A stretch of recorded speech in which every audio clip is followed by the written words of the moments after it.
नमस्कार, मैं Sumit Kumar Srivastava, Delhi IAS academy Raipur से। तो जैसा कि हम लोग पहले प्रोग्राम जो है आपके साथ कर चुके हैं, जो 30-30 क्वेश्चन का हमारा एक सीरीज़ है, जिसमें हम 30-30 क्वेश्चन ले रहे हैं हर सब्जेक्ट के। तो इसके पहले 2 टॉपिक के क्वेश्चन मैं आपके साथ डिस्कस कर चुका हूँ। आज तीसरा टॉपिक डिस्कशन के लिए हमने लिया है।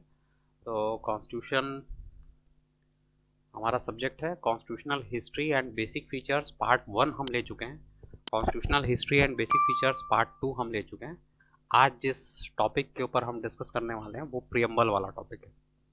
आइए देखते हैं प्रियम्बल के क्वेश्चन। आज का पहला क्वेश्चन है, भारतीय संविधान की प्रस्तावना में न्याय शब्द का उल्लेख व्यक्त करता है। The mention of the word justice in preamble of Indian constitution express सामाजिक, आर्थिक और धार्मिक न्याय, सामाजिक, आर्थिक, सांस्कृतिक न्याय, सामाजिक, आर्थिक और राजनैतिक न्याय, आर्थिक और राजनैतिक न्याय। भारतीय संविधान की प्रस्तावना में सामाजिक, आर्थिक और राजनैतिक न्याय की बात की गई ना, तो इसका सही उत्तर हो जाएगा सामाजिक, आर्थिक और राजनैतिक न्याय, सी। सही उत्तर है सी, सामाजिक, आर्थिक और राजनैतिक न्याय। चलिए आगे बढ़ते हैं। अगला सवाल है, भारतीय संविधान की प्रस्तावना में किस शब्द का प्रयोग नहीं किया गया है? Which term is not used in preamble of Indian constitution? Republic, integrity, federal और सोशलिस्ट, गणतंत्र, अखंडता, संघीय और समाजवाद। तो भारतीय संविधान की प्रस्तावना जब आप पढ़ेंगे तो संघीय शब्द भारतीय संविधान की प्रस्तावना में उपयोग नहीं हुआ है, तो इसका सही उत्तर हो जाएगा सी, संघीय शब्द का उपयोग भारतीय संविधान की प्रस्तावना में नहीं किया गया। आगे बढ़ते हैं। अगला सवाल है, भारतीय संविधान का दार्शनिक आधार है। The philosophical foundation of the Indian constitution. तो अगर भारतीय संविधान के दर्शन की बात करें तो संविधान के मूल शब्द और उनका अर्थ, हमारे संविधान निर्माताओं की सोच, ये सब हमको प्रस्तावना में मिलती है। इसलिए भारतीय संविधान का दर्शन भारतीय संविधान की प्रस्तावना को माना जाता है। तो सही उत्तर हो जाएगा डी, भारतीय संविधान का दर्शन भारतीय संविधान की प्रस्तावना में निहित है। नेक्स्ट क्वेश्चन, निम्नलिखित में से कौन सी स्वतंत्र भारत के संविधान की प्रस्तावना में शामिल नहीं है? Which one of the following liberty is not employed in the preamble of constitution of India. तो भारतीय संविधान की जो मूल प्रस्तावना थी उसमें क्या नहीं था, क्या शामिल नहीं था बोल रहा है? विचार की स्वतंत्रता, अभिव्यक्ति की स्वतंत्रता, विश्वास की स्वतंत्रता या आर्थिक स्वतंत्रता। देखिए शामिल नहीं है, कौन सी स्वतंत्रता शामिल नहीं है? तो आर्थिक स्वतंत्रता की बात कहीं भी संविधान की प्रस्तावना नहीं करती है, तो उत्तर हो जाएगा डी, आर्थिक स्वतंत्रता। सरल सवाल है, प्रियम्बल से बहुत कठिन सवाल पूछे जाने की संभावना कम रहती है। हालांकि कुछ सवाल हमने आगे लिए हैं जो थोड़े कठिन है। किसने भारतीय संविधान की प्रस्तावना को भारतीय संविधान की राजनीतिक कुंडली के रूप में वर्णित किया है? Who described the preamble of Indian Constitution as a political horoscope of the Indian Constitution? देखिए इसका सही उत्तर है कन्हैया लाल माणिक लाल मुंशी। तो इसका सी सही उत्तर है। थोड़ा फैक्चुअल क्वेश्चन है, इसको आप ध्यान में रखिएगा। कन्हैया लाल माणिक लाल मुंशी, उन्होंने भारतीय संविधान की प्रस्तावना को संविधान की राजनीतिक कुंडली के रूप में परिभाषित किया है।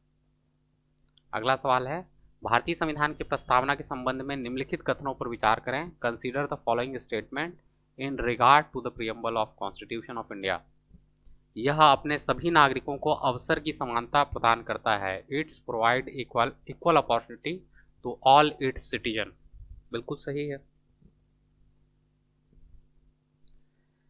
यह अपने सभी नागरिकों को आस्था की स्वतंत्रता प्रदान करता है। Is provides liberty of faith to all its citizen. ये भी ठीक है। यह भारत के नागरिकों द्वारा स्वयं को दिया गया है। It's given to the citizen of India to themselves. तो इंडियन कॉन्स्टिट्यूशन का preamble we the people of India के साथ शुरू होता है और enact, adopt and giving to our self के साथ खत्म होता है। तो ये तीनों ही स्टेटमेंट हमको सही लग रहे हैं। इसका सही उत्तर है डी, 1, 2 और 3 तीनों सही हैं। चलिए अगले सवाल पर चलते हैं। अगला सवाल है 1976 में 42वें संविधान संशोधन द्वारा भारतीय संविधान में निम्नलिखित में से कौन से शब्द जोड़े गए? Which of the following words were added to the Indian constitution by the 42nd constitutional amendment, यानी कि ये प्रस्तावना की बात कर रहा है। प्रस्तावना में कौन कौन से शब्द जोड़े गए? तो 42nd constitutional amendment, 42nd constitutional amendment act 1976 में हुआ था। इसमें समाजवादी, पंथ निरपेक्ष और अखंडता शब्द भारतीय संविधान में जोड़े गए थे।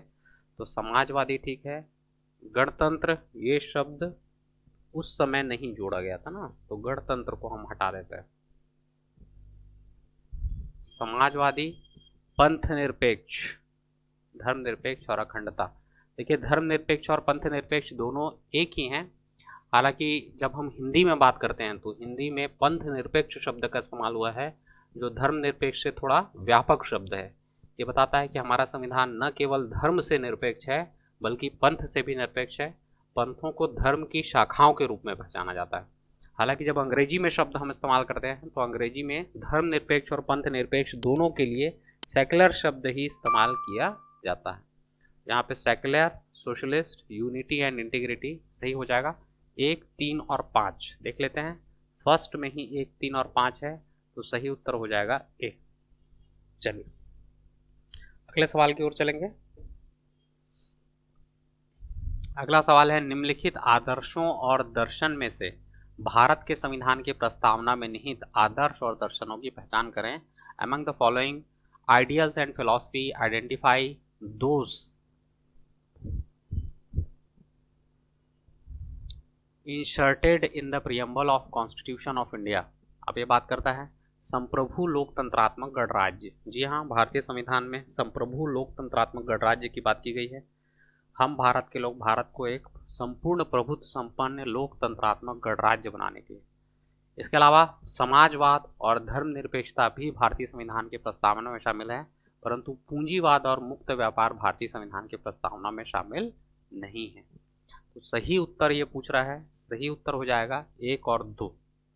सही उत्तर है ए। चलिए आगे बढ़ते हैं। अगला सवाल है क्वेश्चन नंबर 9। भारतीय संविधान की प्रस्तावना निम्नलिखित उद्देश्यों को पूरा करती है। The preamble of Indian constitution serve the following purpose. प्रस्तावना उस स्रोत को इंगित करती है जिससे भारतीय संविधान अपनी शक्ति चाहता है। The preamble indicate the source from which the constitution desires it's power. यह उन उद्देश्यों को भी बताती है जिन्हें संविधान स्थापित करना और बढ़ावा देना चाहता है। It's also state that the objective which the constitution seeks to establish and promote. तो दोनों ही ठीक लग रहा है। भारतीय संविधान की प्रस्तावना शक्ति का स्रोत बताती है, हम भारत के लोग संविधान की शक्ति का स्रोत है, और उन उद्देश्यों की बात भी करती है जो राज्य प्राप्त करना चाहता है। तो भारतीय संविधान की प्रस्तावना को अगर हम समझने की कोशिश करें तो भारतीय संविधान की प्रस्तावना में 4 चीज़ें दी हुई रहती हैं। पहला, संविधान की शक्ति का स्रोत, हम भारत के लोग। दूसरा, भारतीय राज्य की प्रकृति। तो भारतीय राज्य एक संपूर्ण प्रभुत्व संपन्न समाजवादी पंथ निरपेक्ष लोकतंत्रात्मक गणराज्य है। इसके बाद भारतीय राज्य के उद्देश्य सामाजिक, आर्थिक, राजनीतिक न्याय, विचार अभिव्यक्ति, धर्म और उपासना की स्वतंत्रता, प्रतिष्ठा और अवसर की समता, ये लक्ष्य हैं जो हमारे राज्य को प्राप्त करने हैं। और नीति मार्ग शीर्ष शुक्ल सप्तमी 2006 विक्रमी के द्वारा इस संविधान को अधिनियमित, आत्मार्पित और अंगीकृत किया गया है। ये तिथि है जो विक्रम संवत में है जब भारतीय संविधान लागू हुआ। तो 4 चीज़ें जो भारतीय संविधान बताता है उसमें संविधान की शक्ति का स्रोत, राज्य की प्रकृति, राज्य के उद्देश्य और संविधान के लागू होने की तिथि शामिल है। तो ये 1 और 2 दोनों सही हो जाएंगे। इसका सही उत्तर हो जाएगा सी। 1 और 2 दोनों। चलिए आगे बढ़ते हैं। अगला सवाल है क्वेश्चन नंबर 10। ये बोल रहा है भारत में धर्मनिरपेक्षता से संबंधित निम्नलिखित कथनों पर विचार कीजिए। Consider the following statement related to the secularism in India. इसमें राजनीति से धर्म को सख्ती से अलग करने की बात की गई है। It's entails strict separation of religion from politics. यह धार्मिक संबद्धता वाली पार्टियों को चुनाव लड़ने से प्रतिबंधित करता है। It's ban the party with religious affiliation from the contesting election. यह सभी समुदायों को धार्मिक स्वतंत्रता प्रदान करता है। It's grant a religious liberty to all communities. यह सामुदायिक व्यक्तिगत कानूनों को स्वीकार करता है। It accepts the community personal laws. देखिए इसमें फर्स्ट ठीक दिख रहा है, इसमें राजनीति और धर्म को अलग करने की बात की गई ना। तो भारतीय संविधान में भारतीय राज्य का कोई धर्म नहीं बताया गया है। तो स्पष्ट है कि हम चाहते हैं कि धर्म और राजनीति अलग अलग हों, इसीलिए हम बोलते हैं कि भारतीय राज्य का कोई धर्म नहीं होगा। तो एक बिल्कुल ठीक है। धार्मिक संबद्धता वाली पार्टियों को चुनाव लड़ने से प्रतिबंधित करता है। जी हाँ, भारत में धर्म के आधार पर चुनाव नहीं लड़े जा सकते, ये भी ठीक है। यह समुदायों को धार्मिक स्वतंत्रता प्रदान करता है। जी हाँ, हर समुदाय अपने धर्म को प्रैक्टिस कर सकता है, परंतु जो लास्ट वाला है व्यक्तिगत कानूनों की स्वीकार्यता वाला, ये सही नहीं है। तो 4 सही नहीं है, बाकी 1, 2 और 3 सही हैं। देख लेते हैं 1, 2 और 3 वाला ऑप्शन कहाँ है। इसमें 1, 2 और 3 वाला तो कोई ऑप्शन नहीं दिख रहा है। एक बार फिर सवाल पढ़ते हैं। धर्मनिरपेक्षता से संबंधित निम्नलिखित कथनों पर विचार कीजिए। इसमें राजनीति से धर्म को सख्ती से अलग करने की बात कही गई है। यह धार्मिक संबद्धता वाली पार्टियों को चुनाव लड़ने से प्रतिबंधित करता है। यह सभी समुदायों को धार्मिक स्वतंत्रता प्रदान करता है। जी हाँ, यहाँ पर 1, 2, 3 सही हैं, परंतु 1, 2, 3 ऑप्शन में नहीं है। तो हम एक ऑप्शन 1, 2 और 3 वाला बना लेते हैं, या तो फिर हम चाहें तो 1 और 2 को इसमें सही मान सकते हैं ना, क्योंकि हमारा जो सही ऑप्शन है वो 1, 2 और 3 है। 1, 2 और 3 कहीं भी एक साथ नहीं मिल रहा है, ऐसे में 1 और 2 एक साथ मिल रहा है, इसको हम लोग सही मान सकते हैं। तो इसका सही उत्तर हो जाएगा बी, 1 और 2। चलिए अगले सवाल में चलते हैं। अगला सवाल है, भारतीय संविधान की प्रस्तावना में निम्नलिखित बातें निहित हैं। The following inserted in the preamble of constitution of India. भारतीय संविधान की प्रस्तावना में निम्नलिखित बातें निहित हैं। स्थिति और अवसर की समानता, equality of status and opportunity. तो स्थिति और अवसर की समानता, बिल्कुल ये भारतीय संविधान की प्रस्तावना में शामिल है, सही लग रहा है। दूसरा बोल रहा है विचार, अभिव्यक्ति, विश्वास, आस्था और उपासना की स्वतंत्रता, ये भी सही लग रहा है। सामाजिक, आर्थिक और राजनीतिक न्याय, ये भी है प्रस्तावना में। Justice, social, economic and political, व्यक्ति की गरिमा सुनिश्चित करने वाली बंधुता, fraternity assuring the dignity of individual, ये भी ठीक है। राष्ट्र की एकता और अखंडता, unity and integrity of nation, ये भी ठीक है। अब ये क्या बोल रहा है देख रहे हैं, तो ये क्या बोल रहा है, इनको क्रम से जमाने बोल रहा है। तो चलिए क्रम से बनाते हैं।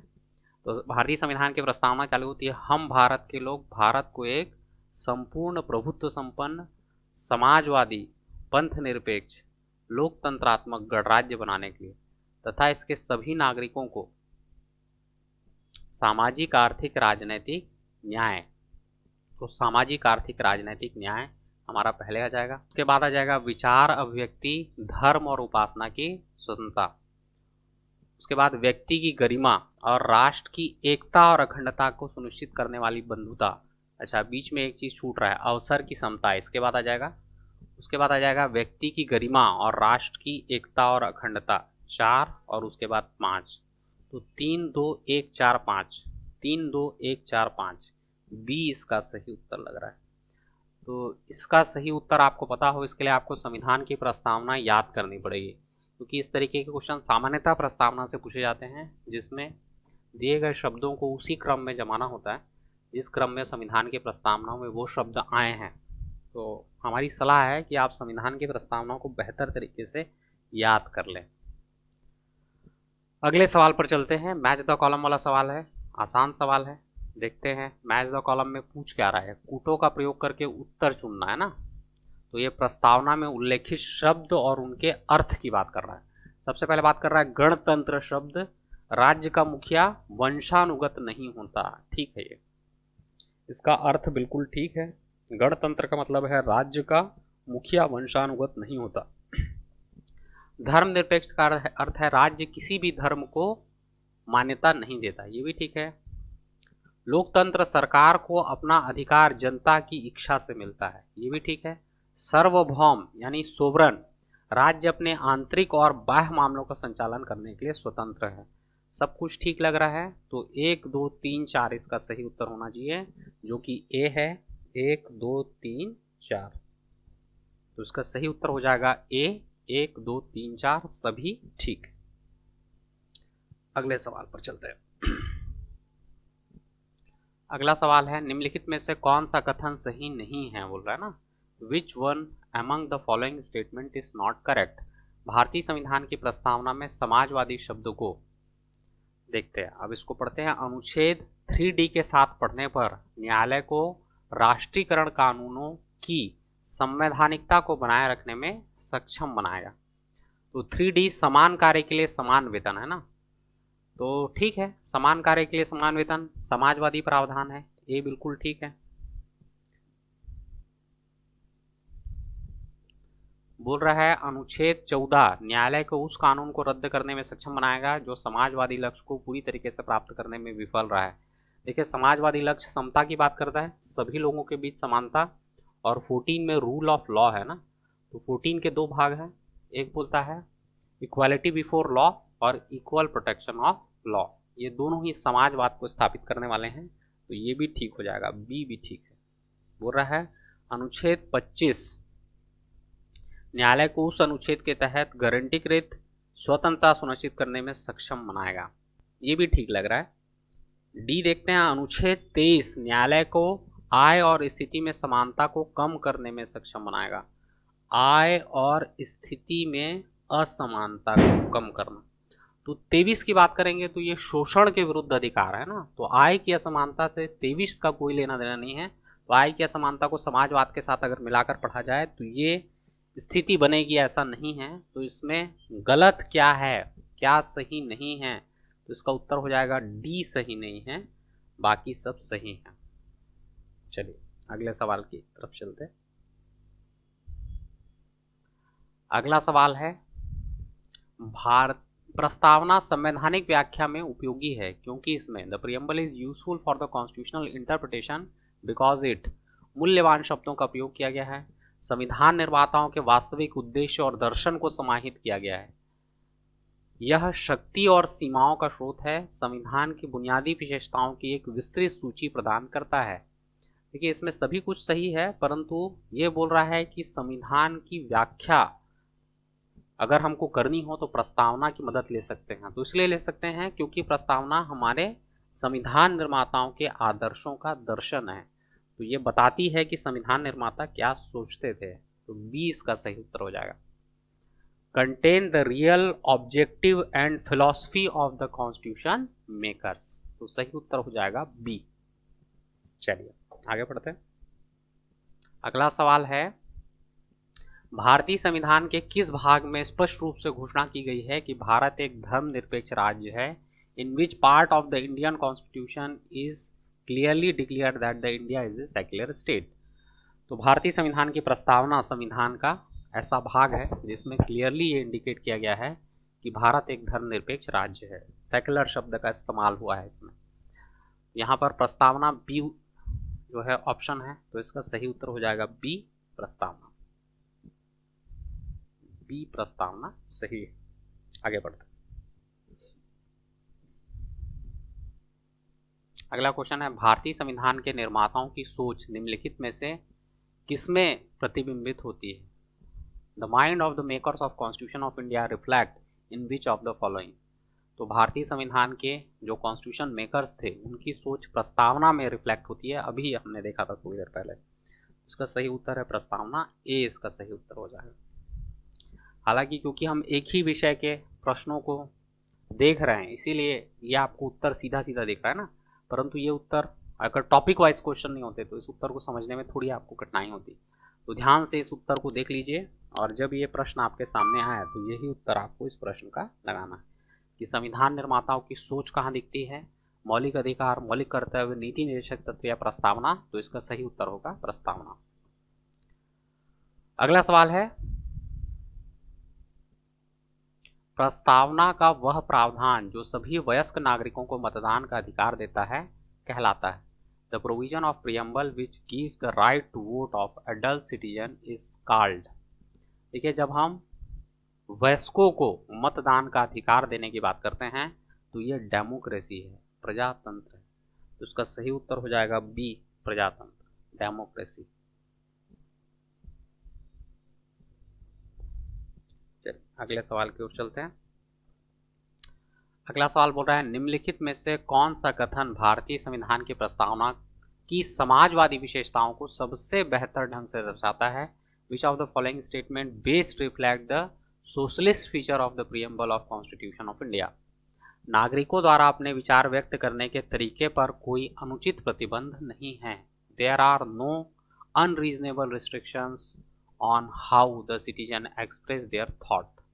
क्या समाजवादी शब्द का ये अर्थ है? नहीं, समाजवादी शब्द का ये अर्थ नहीं है।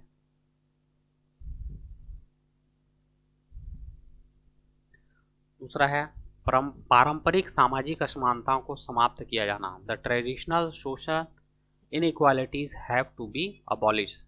सरकार को सामाजिक आर्थिक असमानताओं को कम करने के लिए भूमि और उद्योग के स्वामित्व को विनियमित करना। Government should regulate the ownership of land and industry to reduce the socio economical अनइक्वालिटीज।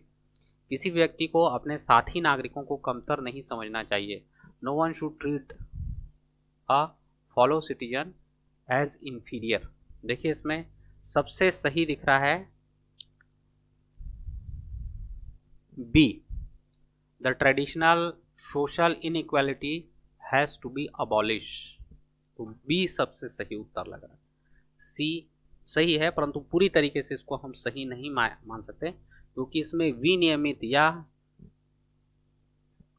जो डिसइन्वेस्टमेंट है उसकी बात की जा रही है ना, तो ये पूरी तरीके से सही नहीं हो सकता। और साथी नागरिकों वाला बहुत सिंपल हो जा रहा है, ये कुछ रिफ्लेक्ट नहीं कर रहा है, तो इसका सबसे सही उत्तर बी लग रहा है। इसका सही उत्तर हो जाएगा बी।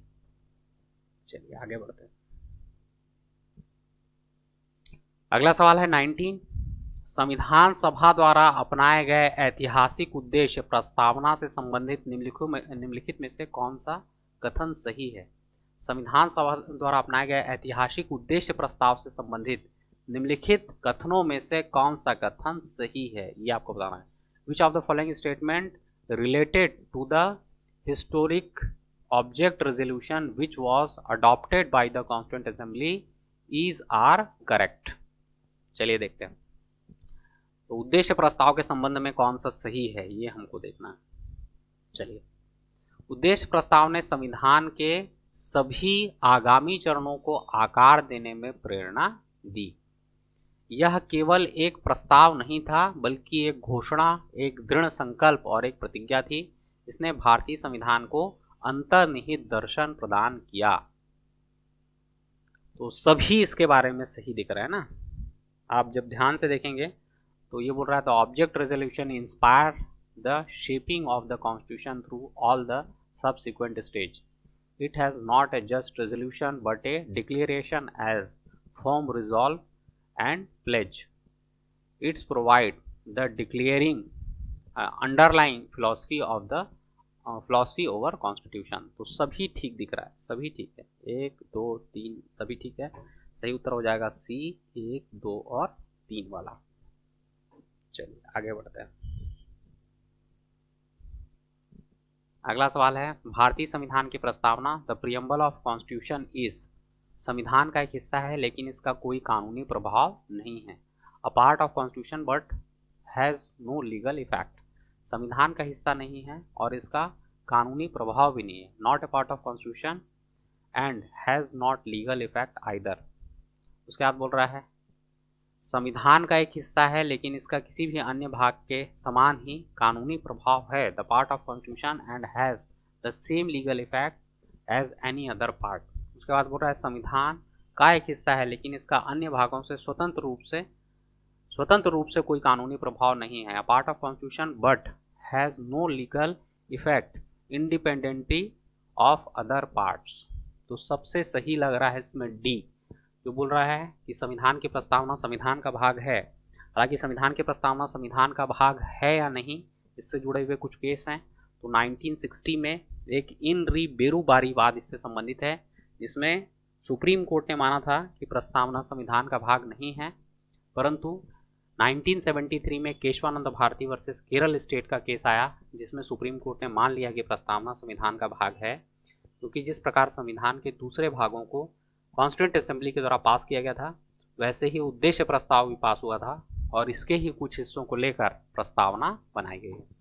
और 1995 में LIC versus union of India case में मान लिया गया था कि प्रस्तावना का कोई न्यायिक प्रभाव नहीं है। तो ये स्पष्ट रूप से बता रहा है कि प्रस्तावना संविधान का एक हिस्सा है, परंतु अन्य भागों से स्वतंत्र रूप से प्रस्तावना का कोई न्यायिक प्रभाव नहीं है। तो इसका सही उत्तर हो जाएगा डी।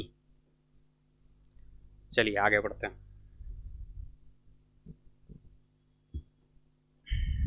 अगला बोल रहा है, निम्नलिखित में से कौन सा उद्देश्य भारतीय संविधान की प्रस्तावना में शामिल नहीं है? Which one of the following object is not embodied in the preamble of constitution of India? विचार की स्वतंत्रता, आर्थिक स्वतंत्रता, अभिव्यक्ति की स्वतंत्रता, विश्वास की स्वतंत्रता। देखिए, आर्थिक स्वतंत्रता संविधान की प्रस्तावना में शामिल नहीं है। यहाँ पर इकोनॉमिक फ्रीडम, इकोनॉमिक लिबर्टी जो है वो सही उत्तर हो जाएगा। तो इसका सही उत्तर है बी, इकोनॉमिक लिबर्टी। आगे चलते हैं। संविधान संशोधन 1976 द्वारा भारतीय संविधान की प्रस्तावना में निम्नलिखित में से कौन से शब्द जोड़े गए? Which of the following terms were added to the preamble of constitution of India by the constitutional amendment 1976? समाजवादी बिल्कुल जोड़ा गया, सोशलिस्ट। धर्मनिरपेक्षता, हाँ जोड़ा गया, हिंदी में पंथ निरपेक्षता, हिंदी में इंग्लिश में सेक्युलर धर्मनिरपेक्षता। अखंडता ये भी जोड़ा गया, बंधुता पहले से था तो ये नहीं होगा। 1, 2 और 3 इसका उत्तर होगा ना। तो 1, 2 और 3 वाला कौन सा है? बी, सही उत्तर हो जाएगा। और एक कब जोड़े गए? तो 42वें संविधान संशोधन में जोड़े गए थे ना, यहाँ दिया ही हुआ है 42वां संविधान संशोधन 1976। शब्द धर्मनिरपेक्ष भारत के संविधान की प्रस्तावना में जोड़ा गया था, इसके विषय में निम्नलिखित कथनों में से कौन सा सही है? The word secular was added to the preamble of the constitution of India, which of the following statements is correct regarding this? बोल रहा है यह वर्ष 1976 में जोड़ा गया, ठीक है। 42वां संविधान संशोधन 1976 में हुआ था, 1976 में जोड़ा गया, ठीक बोल रहा है। यह 44वें संविधान संशोधन द्वारा जोड़ा गया, नहीं 44वां नहीं था, 42वां था, गलत है। यह 42वें संविधान संशोधन द्वारा जोड़ा गया, बिल्कुल सही है, दोनों सही हो गए। यह मूल प्रस्तावना में था, जी नहीं, जब संशोधन से जोड़ा गया तो मूल प्रस्तावना में होने का सवाल ही नहीं है। सही उत्तर इसका लग रहा है 1 और 3, तो सही उत्तर हो जाएगा बी, 1 और 3। आगे चलते हैं। अगला प्रश्न है, संविधान की प्रस्तावना का विविध स्वरूप क्या है? What is the legal form of, विविध नहीं है विधिक है ना, सॉरी, संविधान की प्रस्तावना का विधिक स्वरूप क्या है? What is the legal form of the preamble of constitution? यह लागू किया जा सकता है, यह लागू नहीं किया जा सकता, विशेष परिस्थितियों में लागू किया जा सकता है, उपयुक्त में से कोई नहीं। तो अभी हमने चर्चा की थी कि संविधान की प्रस्तावना को लागू नहीं किया जा सकता, तो इसका सही उत्तर हो जाएगा it can not be enforceable, B.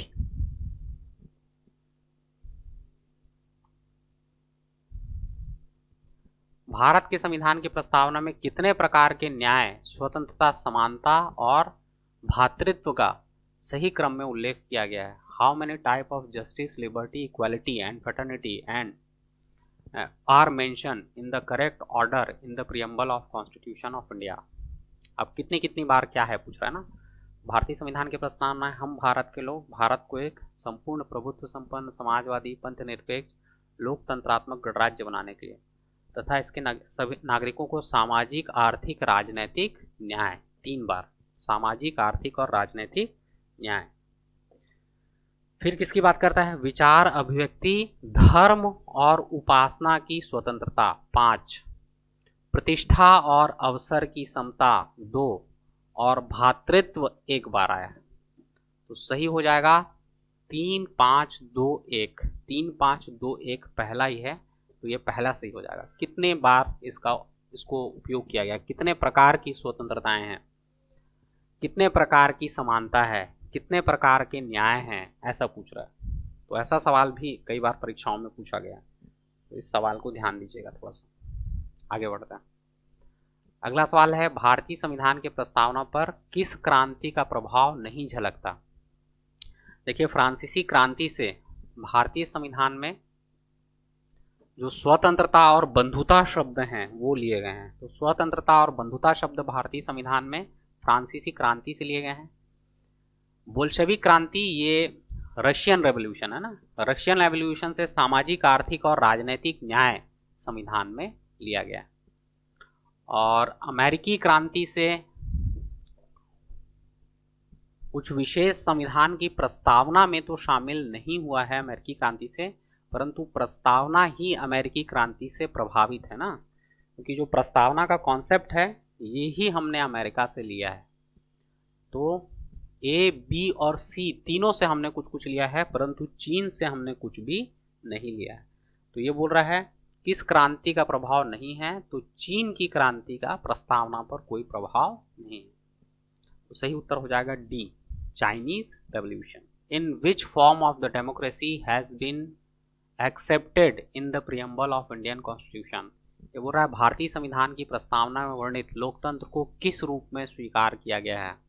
राजनैतिक राजतंत्र। तो राजतंत्र, पॉलिटिकल मोनार्की शब्द का इस्तेमाल किया गया है। मोनार्की जो है वो भारत में नहीं है, तो मोनार्की शब्द को हम इसमें सही नहीं मानेंगे, गलत है। आर्थिक लोकतंत्र जी नहीं, आर्थिक लोकतंत्र जैसा भी कुछ हमारी व्यवस्था में नहीं है।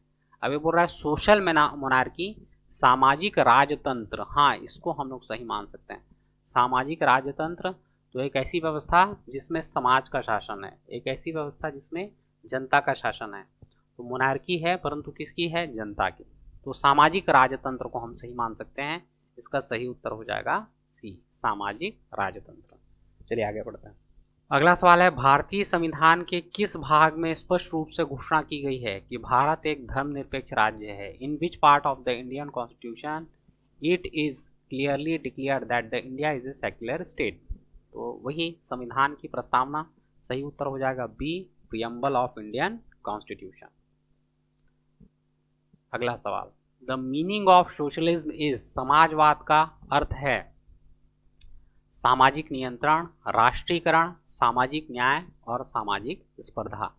देखिए, समाजवाद जो शब्द भारतीय संविधान की प्रस्तावना में इस्तेमाल किया गया है ये सामाजिक न्याय को बताता है। जब हम सामाजिक न्याय की बात करते हैं तो एक ऐसी व्यवस्था की बात करते हैं जिसमें सभी व्यक्तियों को समान माना जाए, सभी व्यक्तियों के साथ एक जैसा व्यवहार हो और हर प्रकार के विभेदीकरण को समाप्त किया जाए।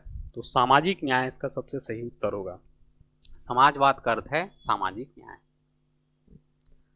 अगला सवाल है, निम्नलिखित घटनाओं पर विचार कीजिए तथा उन्हें सही क्रम में अरेंज कीजिए, होगा ना। तो अभी हमने बेरूबारी केस के बारे में बात की थी। बेरूबारी केस कब का है? तो बेरूबारी है 1960 का केस। गोलाखनाथ केस है 1967 का। केशवानंद भारती केस है 1973 का। और सज्जन सिंह है 1965 का। तो सबसे पहले आ जाएगा 2 बेरूबारी, उसके बाद आ जाएगा सज्जन सिंह 1, उसके बाद आ जाएगा गोलखनाथ 3 और उसके बाद केशवानंद भारती 4। तो सही उत्तर है 2, 1, 3, 4। देख लेते हैं, 2, 1, 3, 4, डी इसका सही उत्तर है। तो ये 30 सवाल हो गए प्रस्तावना के जिनके ऊपर हमने चर्चा की। इसके बाद अगले टॉपिक के 30 सवालों के ऊपर फिर हम चर्चा करेंगे। धन्यवाद। तो मिलते हैं अगले टॉपिक के साथ।